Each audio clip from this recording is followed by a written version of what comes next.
Hi, I'm ShunpeterZ.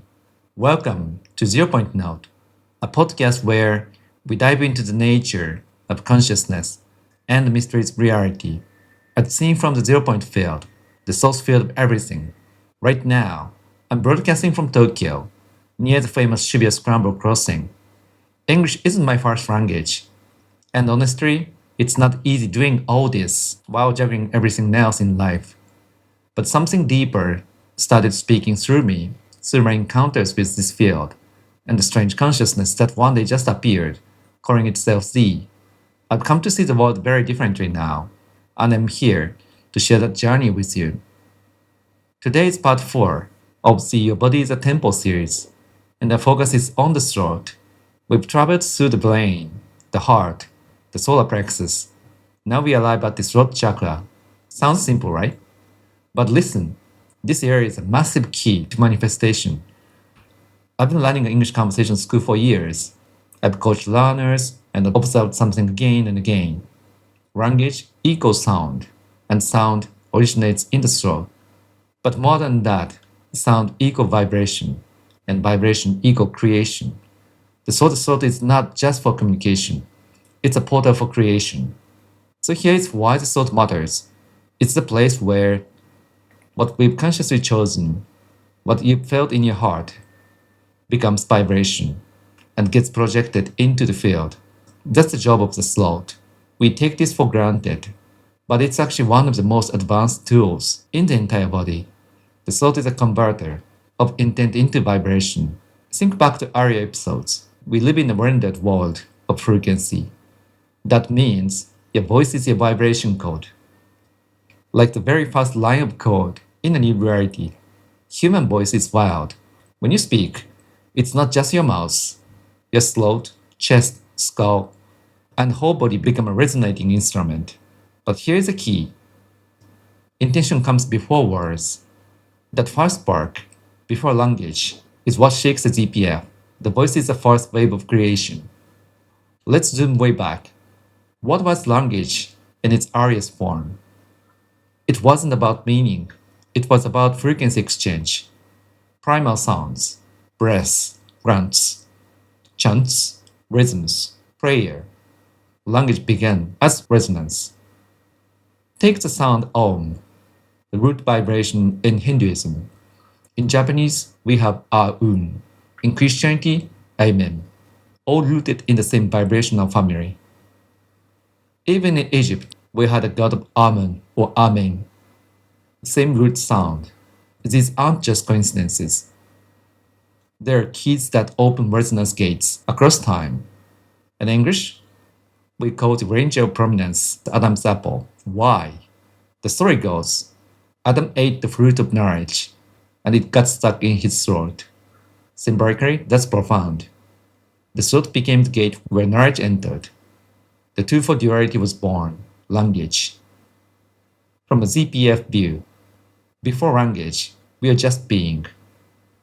But once we had good versus bad, we started labeling reality.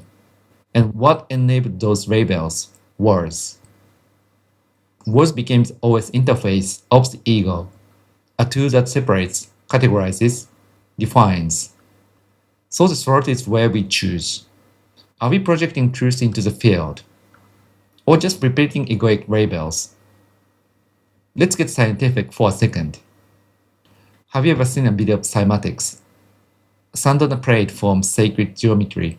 When exposed to sound, each frequency equals a different shape. That means sound can form matter. Now imagine what your voice is doing. Each word, each tone, creating patterns in space. That's ritual reality generation. In Japan, there's an ancient idea, Kotodama, meaning the spirit of words. Words have soul. Words carry frequency. And from a ZPF view, it's spot on. Intention becomes voice, becomes vibration. Vibration shakes the ZPF. ZPF renders a corresponding field. That's it. Your voice is source code. Think of chakra like layers. Above, you've got crown, the third eye, and the brain. These are your cosmic input channels. receiving signals from beyond. And below, you've got the heart, the solar plexus, and the sacral center. These are your emotional, physical processing zones. And right in the middle of it all is the throat, the bridge between heaven and earth. The throat sits right in the middle. That makes it a transmission relay, a channel that connects information to emotion to body. One flow, one frequency, moving through you.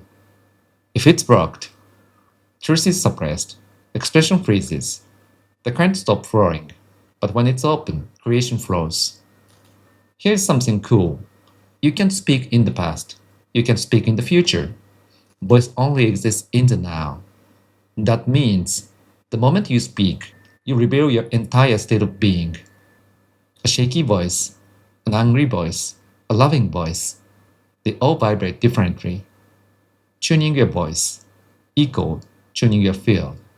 Let me geek out for a second. In Japanese, every syllable is either a vowel or a consonant plus vowel. That means every word spoken contains vibration. And vowels, they're everywhere in sacred languages. Om, Amen, Aum, Yahweh. Vowels are pure resonance. That might mean that Japanese is a vowel-driven frequency OS. Speaking Japanese echo, constantly vibrating the field with sacred tones. English, on the other hand, has lots of consonant endings. That, world, church, strength. It feels like compacted intention, focused church rather than foreign resonance. Language may literally shape the way we use energy. Japanese, open, outward, weight-based. English, focused, internal, particle-based. Crazy, right? So let's bring it all together. The throat is not just anatomy. It is a place where your intent, your truth, becomes vibration and gets projected into the zero-point field. Your voice is a microphone to reality itself. You're speaking into the void, and the void responds, and the void responds. Next time, we'll go lower to the sacral region and explore the mysteries of creative energy and the stellar kundalini. See you on another bandwidth. This is ShunpeterZ.